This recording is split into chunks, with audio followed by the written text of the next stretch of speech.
Hey there, welcome to LSAT Demon Daily. I'm Nathan Fox. That's Ben Olson. We're the founders of LSATdemon.com and our weekly podcast, Thinking LSAT.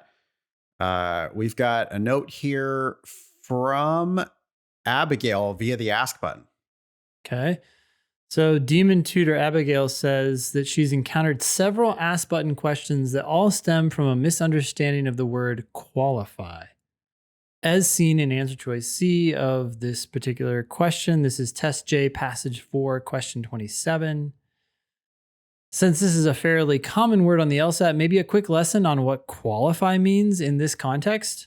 It turns out we can talk about this particular question, although we don't want to do the whole reading comp passage. So no, but answer choice C says the final paragraph qualifies the claim made in the second paragraph. And I agree, Abigail, 1000%. This is lesson worthy.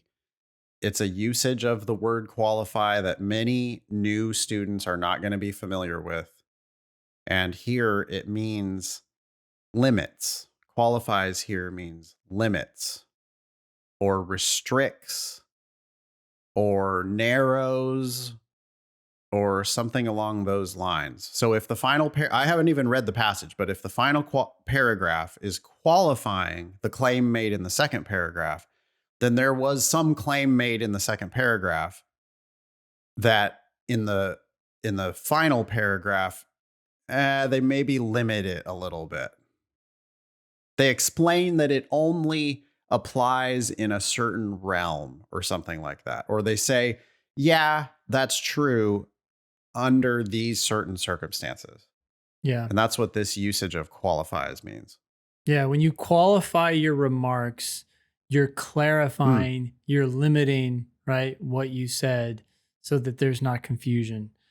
I can see why there's a lot of confusion, though, about this word. I looked up the definition out of curiosity. The first one is qualified means to be entitled to a particular benefit or privilege. Right? Yeah, like you qualified for the Olympics. Yep. The second definition is to become officially recognized as a practitioner of a particular profession or activity. Okay, so that's the example you just gave. Qualified for the bar.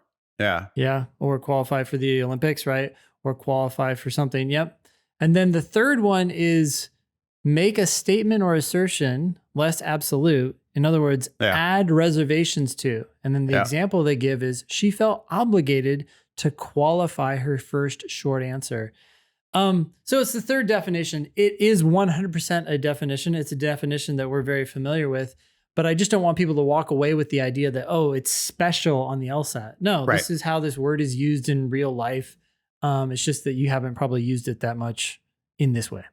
Yep. And the LSAT's an extremely literal test. They're not making anything up. It's not like new words used in new ways or like only on the LSAT. That's not how it works. It's just literally, one of the definitions, and you should be able to get it from context because it's just not going to make sense any other way. Like it has to mean limits there, and then that answer becomes perfectly correct.